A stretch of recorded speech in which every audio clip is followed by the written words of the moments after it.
¿Alguna vez has sentido que tus oraciones y declaraciones se pierden en el aire?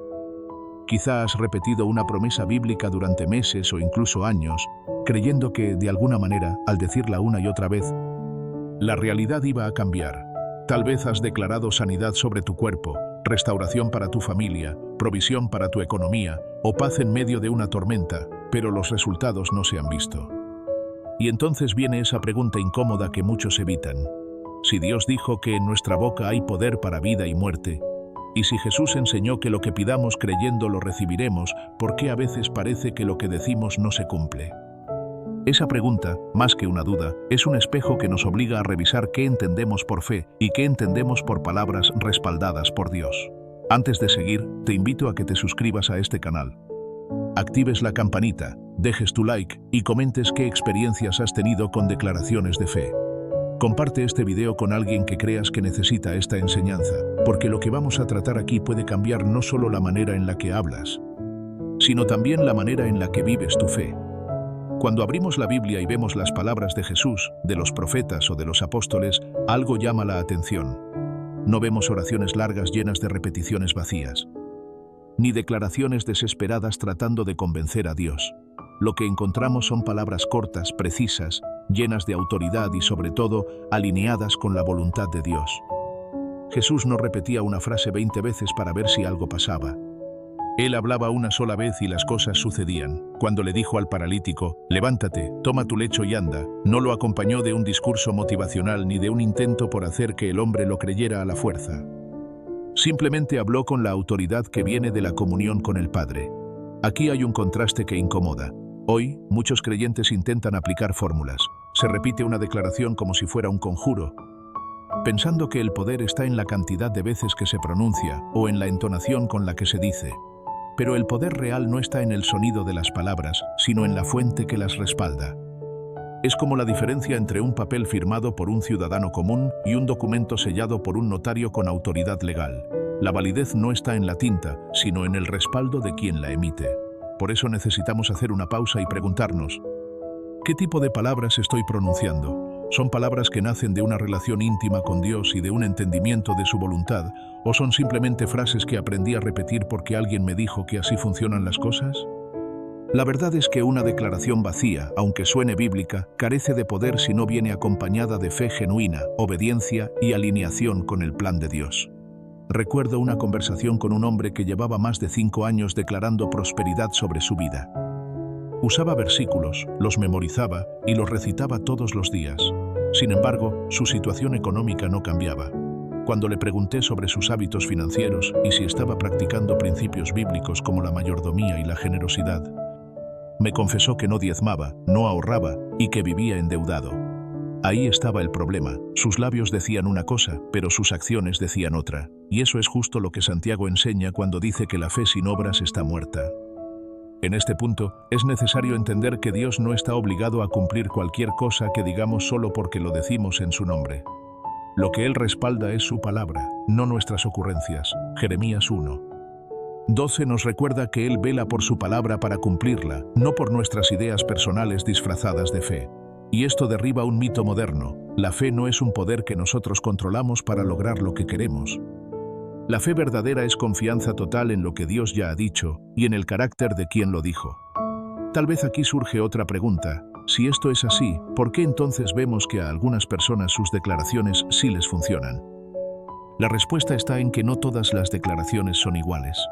Las que vienen respaldadas por una vida de intimidad con Dios, por la obediencia a sus mandamientos y por la convicción en el corazón, producen fruto. No es que sean mejores personas, es que han entendido el orden espiritual. Primero escuchar a Dios, luego creer lo que Él dijo, y después hablarlo con la certeza de que Él lo cumplirá en su tiempo.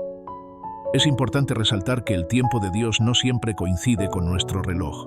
A veces declaramos algo que sí está en la voluntad de Dios, pero esperamos verlo en días, y Él ha planeado manifestarlo en años. Esto no significa que no vaya a cumplirse, sino que el proceso forma parte de la promesa. Abraham recibió la promesa de un hijo y tuvo que esperar 25 años para ver a Isaac. Durante ese tiempo, siguió creyendo y actuando conforme a lo que Dios le había dicho. Lo mismo pasa con nosotros. Si la declaración viene de Dios, se cumplirá, pero debemos mantenernos firmes sin caer en la desesperación. Por eso, antes de pronunciar cualquier palabra, debemos preguntarnos 3 cosas. ¿Esto está alineado con la voluntad de Dios revelada en la Biblia? ¿Mi corazón cree de verdad lo que estoy diciendo o solo lo repito esperando que algo pase? ¿Mis acciones apoyan lo que declaro o lo contradicen? Si alguna de estas 3 respuestas es negativa, necesitamos ajustar antes de hablar. Porque declarar no es lanzar deseos al aire, es establecer en la tierra lo que el cielo ya ha dicho. Aquí es donde muchos se frustran. Piensan que, si no se cumplió, es porque no declararon lo suficiente o porque no lo hicieron con la fuerza adecuada.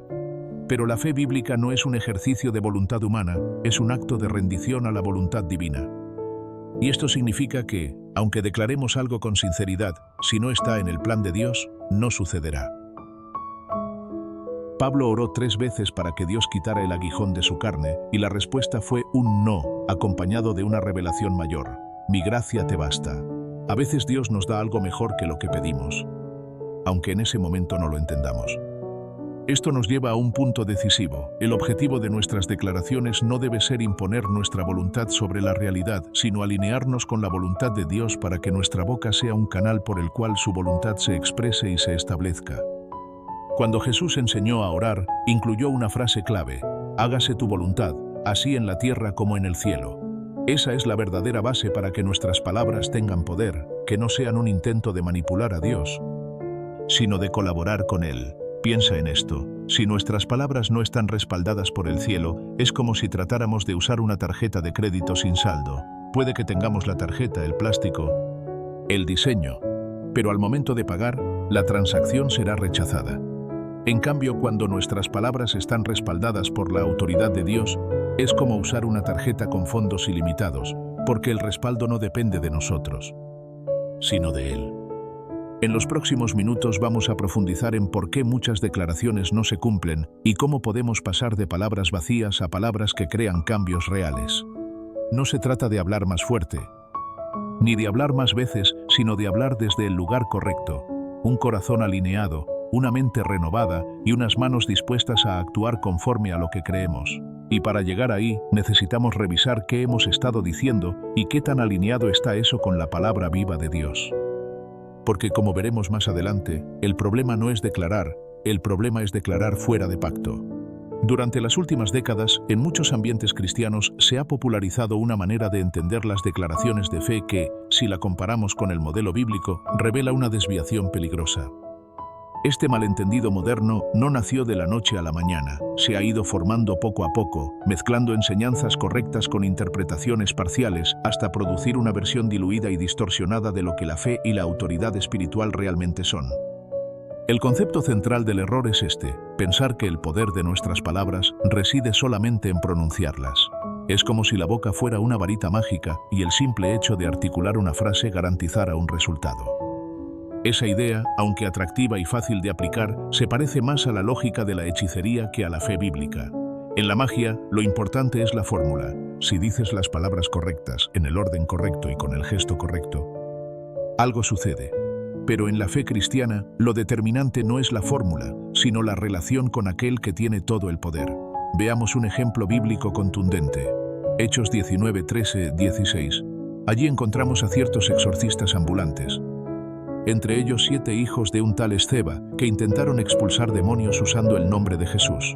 Habían visto que Pablo lo hacía con autoridad y pensaron que podían replicar el método sin tener la relación. Así que pronunciaron las palabras: os conjuro por Jesús, el que predica Pablo. Pero el espíritu maligno respondió algo que debería hacernos reflexionar profundamente. A Jesús conozco y sé quién es Pablo. Pero vosotros, ¿quiénes sois? Y acto seguido, el hombre endemoniado se lanzó sobre ellos, los dominó y los dejó desnudos y heridos. Este pasaje deja claro que las palabras, incluso si contienen el nombre de Jesús, no tienen poder automático. La autoridad no se hereda por imitación ni se adquiere por repetición mecánica. Se recibe a través de una relación personal con Cristo y de la obediencia a su voluntad. Los hijos de Esceva conocían las palabras correctas, pero no conocían al Señor de esas palabras. Sabían qué decir, pero no tenían autoridad para decirlo. Ahora bien, este malentendido moderno no siempre es tan evidente como en el caso de los hijos de Esceva. A veces es mucho más sutil. Ocurre cuando un creyente piensa que basta con encontrar un versículo, memorizarlo y declararlo una y otra vez, sin detenerse a considerar si está interpretándolo correctamente, si aplica a su situación particular o si está alineado con la voluntad de Dios para su vida en ese momento. En otras ocasiones se reduce la fe a un ejercicio de motivación personal, repetir frases positivas para levantar el ánimo, sin el sustento espiritual que les dé peso y efectividad. Aquí debemos hacer una distinción clave. No es lo mismo la confesión positiva que la declaración de fe. La confesión positiva puede ser útil para cultivar una mentalidad optimista, pero por sí sola no es fe bíblica. La fe bíblica no se basa en nuestro deseo de que algo ocurra, sino en la certeza de que Dios lo ha dicho y en la confianza de que Él es fiel para cumplirlo. Y esa certeza no se produce por repetir palabras, sino por escuchar la voz de Dios a través de su palabra y su espíritu. Este error se agrava cuando la enseñanza sobre declaraciones se presenta desconectada de otros fundamentos esenciales de la vida cristiana, como la oración, el ayuno, la obediencia, el servicio y la santidad. Se termina transmitiendo la idea de que la boca es la única herramienta para producir cambios, cuando en realidad la boca es solo una parte del engranaje. De poco sirve declarar bendición si el corazón está lejos de Dios, si las acciones contradicen las palabras o si la motivación es egoísta. Jesús mismo confrontó esta desconexión en Isaías 29:13, que luego citó en Mateo 15. 8. Este pueblo de labios me honra, mas su corazón está lejos de mí. Aquí no está diciendo que honrar a Dios con los labios sea malo, sino que hacerlo sin el respaldo de un corazón rendido es vacío. El verdadero poder de las palabras se da cuando lo que decimos es coherente con lo que creemos y con lo que vivimos. Para entender mejor este malentendido, imaginemos que la autoridad espiritual es como una cuenta bancaria. Las palabras que pronunciamos son como cheques que emitimos. Si la cuenta está llena porque hemos cultivado una vida de comunión con Dios, obediencia y fe, esos cheques tienen fondos y se pueden cobrar. Pero si la cuenta está vacía porque vivimos desconectados de la voluntad de Dios, los cheques rebotan, aunque tengan el nombre de Jesús escrito en letras grandes. El problema no es el formato del cheque, sino el saldo que lo respalda. Por eso, en la fe cristiana no se trata de manipular fuerzas espirituales con técnicas, sino de colaborar con la obra de Dios en la tierra. Nuestras palabras son un vehículo, pero no la fuente del poder. El poder proviene de Dios, y Él decide cuándo y cómo actuar. Podemos orar y declarar con fe, pero siempre bajo la conciencia de que es su voluntad la que se cumplirá, no la nuestra. Este malentendido también ha generado otro problema: la frustración espiritual.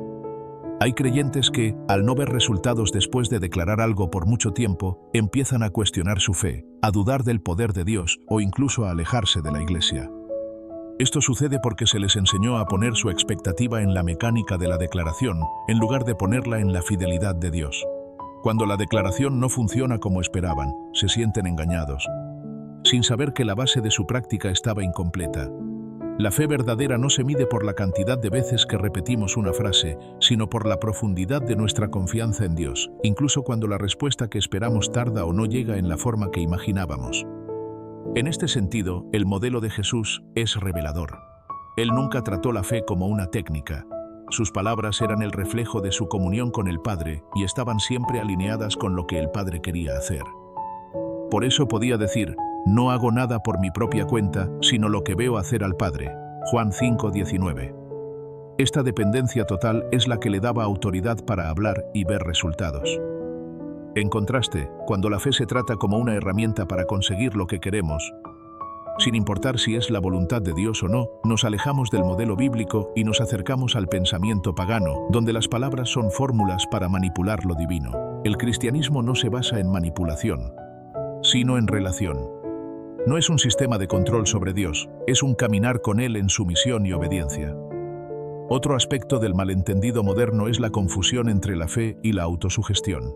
Algunas corrientes actuales mezclan enseñanzas bíblicas con técnicas psicológicas o de desarrollo personal, presentando un híbrido que suena inspirador, pero que no tiene el mismo fundamento. La autosugestión puede ayudar a cambiar la actitud o a desarrollar hábitos positivos, pero no tiene el poder espiritual para mover la mano de Dios. Es como la diferencia entre encender una linterna y esperar que ilumine toda una ciudad. La linterna puede ser útil, pero su alcance es limitado. La fe verdadera, en cambio, se conecta con el poder infinito de Dios. Este es el corazón del asunto. Nuestras palabras no son independientes, necesitan un respaldo. Cuando hablamos conforme a la voluntad de Dios, su respaldo es seguro, pero cuando hablamos desde el deseo personal, sin dirección divina, lo que emitimos son palabras vacías, aunque estén llenas de buenas intenciones. Y aquí es donde la enseñanza moderna falla. Se enfoca en el acto de declarar como si fuera suficiente, dejando de lado la preparación interna, la dirección del espíritu y la obediencia diaria que le dan sustancia a esas palabras. Volviendo al ejemplo de los hijos de Esceva, ellos nos enseñan que el reino espiritual reconoce la autoridad genuina y detecta la falsa de inmediato. El mundo invisible sabe quién vive bajo el señorío de Cristo y quién solo usa su nombre como fórmula. No basta con saber qué decir, hay que ser quien Dios dice que somos y vivir como Él nos manda. Para corregir este malentendido, necesitamos volver al patrón bíblico. Eso implica aprender a escuchar a Dios antes de hablar, a buscar su dirección antes de actuar y a entender que nuestras declaraciones son más que palabras, son actos espirituales que deben estar respaldados por una vida coherente. La Biblia no nos presenta declaraciones como atajos para evitar procesos, sino como expresiones de una fe que se mantiene firme en medio del proceso. En resumen, el gran malentendido moderno es creer que la efectividad de nuestras palabras está en la pronunciación, cuando en realidad está en la alineación con Dios. Corregir este error requiere humildad para reconocer dónde hemos buscado fórmulas en lugar de relación, y valentía para cambiar nuestra práctica. Cuando lo hacemos, nuestras palabras dejan de ser intentos vacíos y se convierten en instrumentos que Dios puede usar para cumplir su propósito en nosotros y a través de nosotros. Uno de los aspectos más difíciles de aceptar para muchas personas que declaran con fe es el tiempo. Nos cuesta reconocer que Dios no trabaja bajo nuestro calendario, ni sigue la urgencia de nuestros relojes. Queremos resultados rápidos, respuestas inmediatas y evidencias visibles de que lo que hemos dicho está en camino. Sin embargo, la Escritura nos enseña repetidamente que el cumplimiento de las promesas no depende solo de la fe y la obediencia, sino también de un tiempo señalado por Dios. Ese tiempo no es arbitrario, es parte del proceso por el cual Él moldea nuestro carácter, fortalece nuestra confianza y nos prepara para sostener lo que hemos pedido. La diferencia entre el reloj humano y el calendario divino es radical. En nuestro reloj, el tiempo es lineal, medido en segundos, minutos, horas y días. En el calendario divino, el tiempo es kairos, un concepto que describe un momento oportuno, exacto, en el que algo sucede porque todas las piezas están en su lugar. Podemos estar listos para recibir en nuestra percepción, pero Dios ve más allá y sabe cuándo el cumplimiento producirá el mayor fruto y no será una carga que no podamos manejar. A veces no recibimos todavía porque, aunque lo que pedimos es correcto, no estamos listos para administrarlo o las circunstancias externas no están alineadas para que tenga el impacto que Dios quiere. Un ejemplo claro es Abraham. Dios le prometió descendencia, y no fue una promesa pequeña. Le dijo que sería padre de una gran nación. Sin embargo, pasaron 25 años desde que recibió esa palabra hasta que vio nacer a Isaac.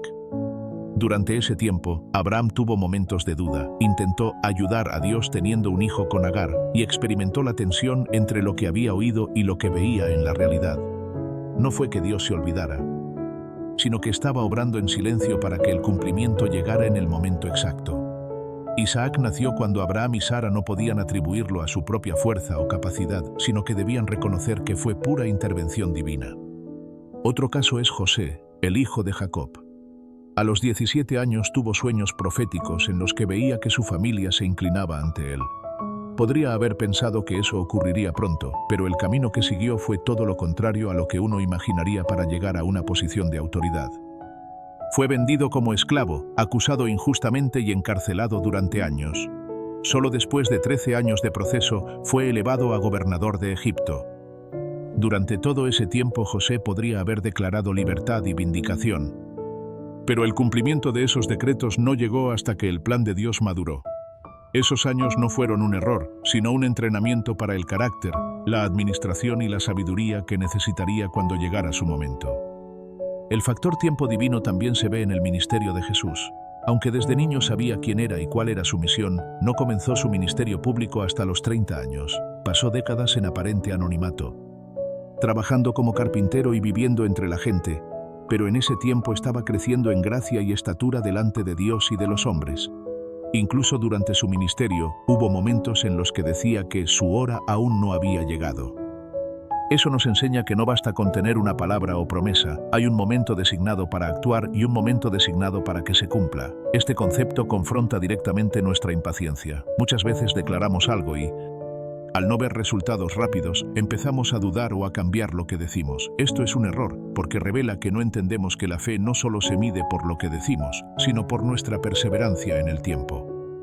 La carta a los Hebreos nos dice que Abraham, después de esperar pacientemente, alcanzó la promesa. Paciencia aquí no significa pasividad, sino una fe activa que sigue confiando, obedeciendo y preparando el terreno mientras espera. También debemos comprender que el tiempo de espera es un filtro de motivaciones. Hay cosas que pedimos que parecen correctas, pero que, si se nos concedieran antes de tiempo, podrían desviarnos o dañar nuestro corazón. El tiempo permite que nuestras intenciones sean purificadas y que aprendamos a valorar lo que pedimos. Si todo se cumpliera en el momento exacto en que lo declaramos, podríamos caer en la ilusión de que tenemos control absoluto y olvidaríamos que dependemos totalmente de Dios. Habacuc 2:3 nos recuerda que la visión tiene un tiempo señalado y que no se apresura. Puede parecer que tarda, pero se cumplirá. Este pasaje es una invitación a confiar incluso cuando la promesa parece lejana. La espera no es una negación, es parte de la respuesta, y esa espera se vive con expectativa, no con resignación. Declarar con fe implica también declarar que confío en su tiempo, incluso si el mío dice que ya es tarde. Otro elemento importante del tiempo divino es que a veces lo que pedimos requiere que otras personas o circunstancias se acomoden. Por ejemplo, si declaras que Dios te abrirá puertas para predicar en otra ciudad, puede que Él esté trabajando en los corazones de quienes te invitarán o en la logística de ese evento. Si declaras un cambio en tu trabajo, puede que Dios esté moviendo piezas en la empresa para crear la posición exacta que necesitas. Hay un entretejido invisible que Dios está ordenando y ese proceso toma tiempo. Sin embargo, el tiempo no solo prepara lo externo, también trabaja en nosotros. Hay áreas de carácter, de fe o de obediencia que deben fortalecerse antes de recibir lo que pedimos. Quizá estás declarando que tendrás un negocio próspero, pero Dios sabe que si te lo da ahora, sin la madurez necesaria, podrías descuidar tu vida espiritual o administrar mal los recursos. La demora no es castigo, es protección. Por eso, cuando declaramos algo, debemos hacerlo con una mentalidad de proceso. No basta con decir «esto pasará» y esperar cruzados de brazos. El tiempo de espera es un tiempo de preparación. Si declaro que escribiré un libro, mientras espero, debo estudiar, practicar la escritura, buscar inspiración y ordenar mis ideas. Si declaro que tendré una familia, debo aprender a amar, servir y ser paciente en las relaciones. La espera activa muestra que realmente creo en lo que digo. La escritura también nos da ejemplos de lo que sucede cuando intentamos adelantarnos al tiempo de Dios. Abraham y Sara, al no ver cumplida la promesa en su tiempo, decidieron buscar una solución humana, y eso trajo consecuencias que perduraron por generaciones. Moisés, al ver la opresión de su pueblo, intentó liberarlo por su propia fuerza matando a un egipcio. Y eso lo llevó al desierto por 40 años antes de que Dios lo enviara de nuevo. La impaciencia puede desviarnos del camino correcto, y aunque Dios en su misericordia puede redimir la situación, el costo de actuar fuera de tiempo puede ser alto. Aceptar el tiempo de Dios no significa conformismo, significa que, mientras espero, sigo declarando la verdad de su palabra, sigo actuando con coherencia y sigo confiando en que Él sabe cuándo y cómo.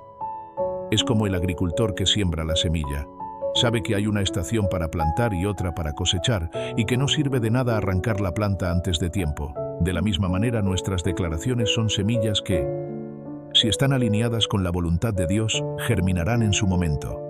En este punto, es vital entender que Dios también usa el tiempo para mostrarnos si lo que pedimos realmente es parte de su plan. A veces, en el proceso de espera, nuestros deseos cambian y descubrimos que lo que pedíamos ya no tiene sentido o que hay algo mejor. El tiempo nos da perspectiva y nos ayuda a discernir con más claridad.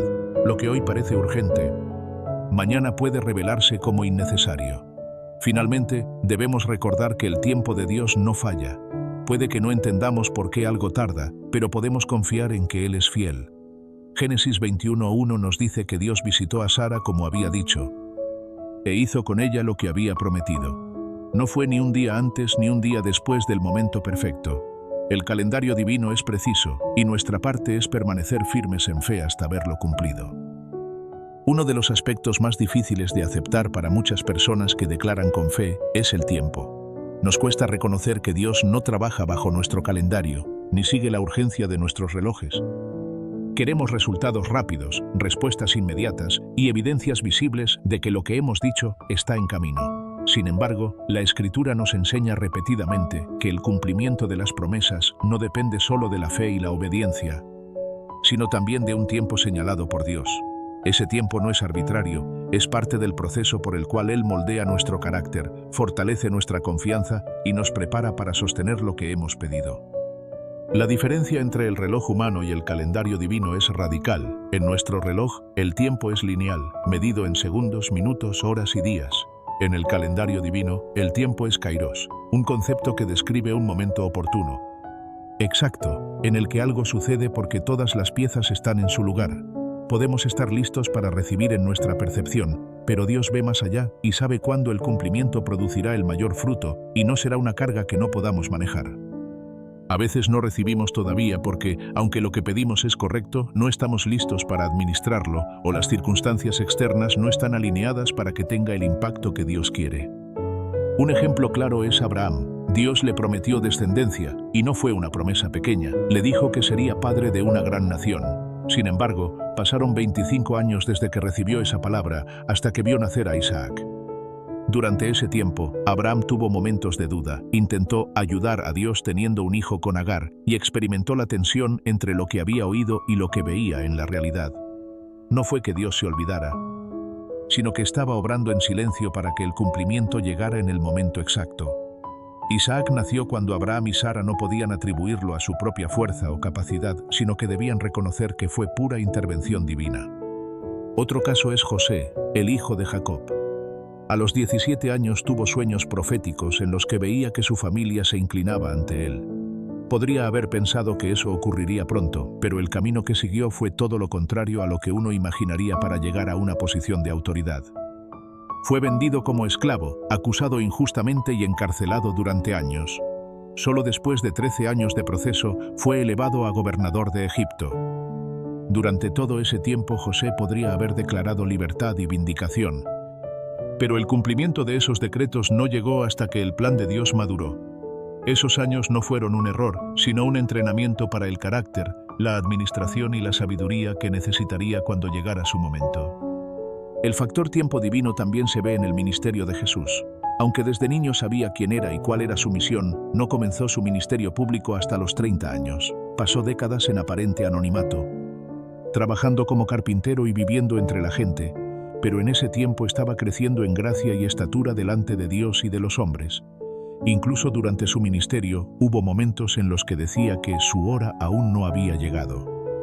Eso nos enseña que no basta con tener una palabra o promesa, hay un momento designado para actuar y un momento designado para que se cumpla. Este concepto confronta directamente nuestra impaciencia. Muchas veces declaramos algo y, al no ver resultados rápidos, empezamos a dudar o a cambiar lo que decimos. Esto es un error, porque revela que no entendemos que la fe no solo se mide por lo que decimos, sino por nuestra perseverancia en el tiempo. La carta a los Hebreos nos dice que Abraham, después de esperar pacientemente, alcanzó la promesa. Paciencia aquí no significa pasividad, sino una fe activa que sigue confiando, obedeciendo y preparando el terreno mientras espera. También debemos comprender que el tiempo de espera es un filtro de motivaciones. Hay cosas que pedimos que parecen correctas, pero que, si se nos concedieran antes de tiempo, podrían desviarnos o dañar nuestro corazón. El tiempo permite que nuestras intenciones sean purificadas y que aprendamos a valorar lo que pedimos. Si todo se cumpliera en el momento exacto en que lo declaramos, podríamos caer en la ilusión de que tenemos control absoluto y olvidaríamos que dependemos totalmente de Dios. Habacuc 2:3 nos recuerda que la visión tiene un tiempo señalado y que no se apresura. Puede parecer que tarda, pero se cumplirá. Este pasaje es una invitación a confiar incluso cuando la promesa parece lejana. La espera no es una negación, es parte de la respuesta, y esa espera se vive con expectativa, no con resignación. Declarar con fe implica también declarar que confío en su tiempo, incluso si el mío dice que ya es tarde. Otro elemento importante del tiempo divino es que a veces lo que pedimos requiere que otras personas o circunstancias se acomoden. Por ejemplo, si declaras que Dios te abrirá puertas para predicar en otra ciudad, puede que Él esté trabajando en los corazones de quienes te invitarán o en la logística de ese evento. Si declaras un cambio en tu trabajo, puede que Dios esté moviendo piezas en la empresa para crear la posición exacta que necesitas. Hay un entretejido invisible que Dios está ordenando y ese proceso toma tiempo. Sin embargo, el tiempo no solo prepara lo externo, también trabaja en nosotros. Hay áreas de carácter, de fe o de obediencia que deben fortalecerse antes de recibir lo que pedimos. Quizá estás declarando que tendrás un negocio próspero, pero Dios sabe que si te lo da ahora, sin la madurez necesaria, podrías descuidar tu vida espiritual o administrar mal los recursos. La demora no es castigo, es protección. Por eso, cuando declaramos algo, debemos hacerlo con una mentalidad de proceso. No basta con decir «esto pasará» y esperar cruzados de brazos. El tiempo de espera es un tiempo de preparación. Si declaro que escribiré un libro, mientras espero, debo estudiar, practicar la escritura, buscar inspiración y ordenar mis ideas. Si declaro que tendré una familia, debo aprender a amar, servir y ser paciente en las relaciones. La espera activa muestra que realmente creo en lo que digo. La Escritura también nos da ejemplos de lo que sucede cuando intentamos adelantarnos al tiempo de Dios. Abraham y Sara, al no ver cumplida la promesa en su tiempo, decidieron buscar una solución humana, y eso trajo consecuencias que perduraron por generaciones. Moisés, al ver la opresión de su pueblo, intentó liberarlo por su propia fuerza matando a un egipcio. Y eso lo llevó al desierto por 40 años antes de que Dios lo enviara de nuevo. La impaciencia puede desviarnos del camino correcto, y aunque Dios en su misericordia puede redimir la situación, el costo de actuar fuera de tiempo puede ser alto. Aceptar el tiempo de Dios no significa conformismo, significa que, mientras espero, sigo declarando la verdad de su palabra, sigo actuando con coherencia y sigo confiando en que Él sabe cuándo y cómo. Es como el agricultor que siembra la semilla. Sabe que hay una estación para plantar y otra para cosechar, y que no sirve de nada arrancar la planta antes de tiempo. De la misma manera, nuestras declaraciones son semillas que, si están alineadas con la voluntad de Dios, germinarán en su momento. En este punto, es vital entender que Dios también usa el tiempo para mostrarnos si lo que pedimos realmente es parte de su plan. A veces, en el proceso de espera, nuestros deseos cambian y descubrimos que lo que pedíamos ya no tiene sentido o que hay algo mejor. El tiempo nos da perspectiva y nos ayuda a discernir con más claridad. Lo que hoy parece urgente, mañana puede revelarse como innecesario.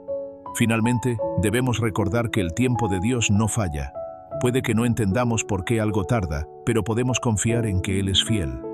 Génesis 21:1 nos dice que Dios visitó a Sara como había dicho, e hizo con ella lo que había prometido. No fue ni un día antes ni un día después del momento perfecto.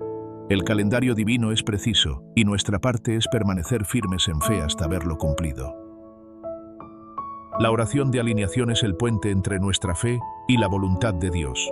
Es el espacio sagrado donde nuestro corazón, nuestras palabras y nuestras acciones se sincronizan con su propósito. Muchos creyentes declaran promesas bíblicas o deseos personales sin detenerse a examinar si sus palabras están realmente en armonía con la voluntad divina, y es ahí donde se producen los desaciertos y la frustración.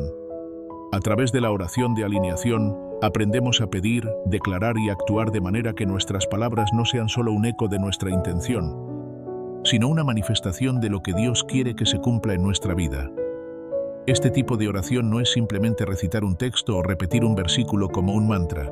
Es un proceso consciente de conexión con Dios, que involucra 3 elementos fundamentales: la entrega del corazón, la claridad en nuestras palabras y la intención firme de actuar de acuerdo con lo que estamos pidiendo. Primero, el corazón, la fe que mueve montañas. Como nos enseña Marcos 11:22-24, comienza en el corazón. No basta con pronunciar palabras de fe, debemos creer genuinamente que Dios puede y quiere cumplir lo que declaramos. El corazón debe estar dispuesto a recibir, pero también a rendirse. Esto significa que, aunque tengamos un deseo fuerte, estamos dispuestos a aceptar la respuesta de Dios, ya sea un sí, un no o una espera. El segundo elemento es la palabra. Las Escrituras nos enseñan que la muerte y la vida están en poder de la lengua. Proverbios 18:21. Cada palabra que pronunciamos tiene un efecto, y cuando nuestras palabras están alineadas con la voluntad de Dios, se convierten en herramientas poderosas para la manifestación de su propósito. Sin embargo, las palabras sueltas, pronunciadas sin fe o con motivaciones egoístas, carecen de poder y pueden incluso generar confusión espiritual. Por ello, la oración de alineación requiere que cada declaración sea consciente, meditada y respaldada por el conocimiento de la palabra. No se trata de magia ni de repetición mecánica, sino de pronunciar lo que corresponde al plan divino. El tercer elemento es la acción. Santiago 2:26 nos recuerda que la fe sin obras está muerta. No podemos simplemente declarar y esperar. Nuestras acciones deben respaldar nuestras palabras y demostrar coherencia con lo que pedimos. Por ejemplo, si declaramos salud, debemos cuidar nuestro cuerpo, acudir al médico y mantener hábitos saludables. Si declaramos prosperidad, debemos ser fieles en la administración de nuestros recursos y practicar la generosidad según el corazón de Dios. La oración de alineación integra estos tres elementos: un corazón rendido, palabras conscientes y acciones coherentes, creando un círculo virtuoso donde cada parte refuerza a la otra. Para iniciar la oración de alineación, es importante preparar un espacio de silencio y concentración. El ambiente físico puede ser simple, un lugar tranquilo donde podamos meditar sin distracciones. Lo más importante es el enfoque del espíritu. Se comienza agradeciendo a Dios por su presencia, reconociendo su soberanía y su sabiduría, y declarando que nuestra intención es alinear nuestras palabras y acciones con su voluntad perfecta. Agradecer antes de pedir crea una atmósfera de gratitud y receptividad, mostrando que confiamos en su plan y que no estamos demandando, sino colaborando con su obra. Luego, se procede a la declaración consciente. Aquí, cada palabra debe ser examinada, asegurándonos de que refleja la verdad bíblica y no solo nuestros deseos personales. Podemos basarnos en promesas de la Escritura, como la fidelidad de Dios a cumplir su palabra a Abraham, Génesis 21:1, o la provisión de sus recursos según nuestras necesidades. Es vital pronunciar estas palabras con certeza y convicción, sintiendo que lo que estamos declarando tiene raíces en la palabra y que nuestra intención está alineada con el bien mayor que Dios desea para nosotros. En medio de esta oración, es recomendable incluir momentos de introspección y autoevaluación. Preguntarse sinceramente: ¿estoy dispuesto a aceptar la respuesta de Dios, sea cual sea? ¿Mis motivaciones son puras? ¿Mis acciones respaldan lo que estoy declarando? Esta autoevaluación evita que caigamos en declaraciones vacías o superficiales y nos permite corregir nuestro enfoque en tiempo real.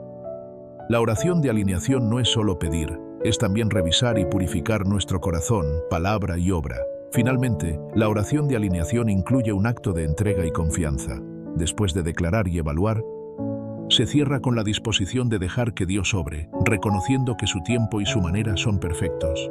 Al rendir el control, damos espacio a la acción divina y abrimos nuestras vidas a recibir los resultados de manera completa, sin resistencia ni impaciencia.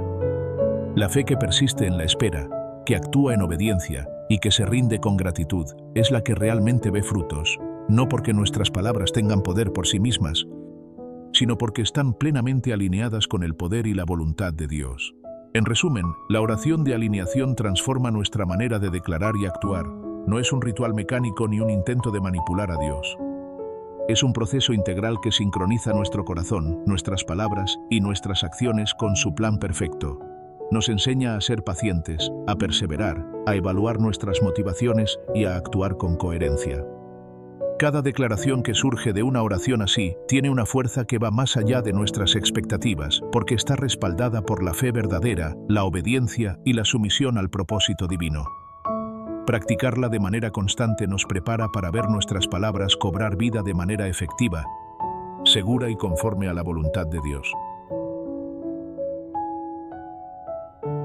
Llegamos al cierre de este viaje, y no es un cierre cualquiera, sino un punto de partida. Durante todo este recorrido hemos explorado por qué muchas declaraciones de fe no se cumplen, cómo la boca, el corazón y las acciones deben alinearse, y cómo la paciencia y la obediencia son esenciales para ver las promesas de Dios cumplirse. Ahora, el reto que te propongo no es simplemente un ejercicio pasajero, sino una práctica transformadora que puede cambiar la manera en que te relacionas con tu fe y con tus palabras. No se trata de magia, no se trata de repetir frases vacías, sino de vivir una experiencia que conecte tu intención, tu declaración y la voluntad de Dios de manera concreta y poderosa.